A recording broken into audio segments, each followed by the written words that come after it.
अब ठुमका लगान खेले भौजी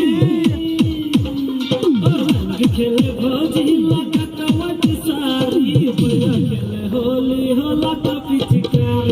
भैया खेले होली होला का पिचकार भैया खेले होली होला का पिचकार रंग खेले भौजी लगा कवट सारी रंग खेले भौजी खेले भौजी लगा कवट सारी भैया खेले होली होला का पिचकार भैया खेले होली होला का पिचकार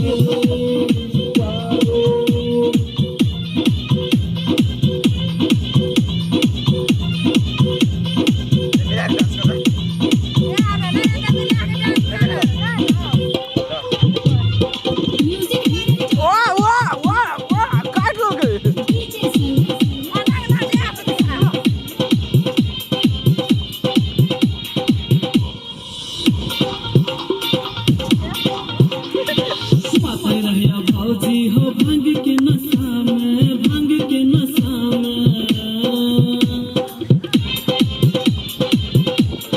पागल रहिया भौजी हो भांग के नशा में ताड़ी पिए भांग पिए होली के महीना में हो होली के महीना में रंग खेले भौजी लगा कहो कलाली रंग खेले भौजी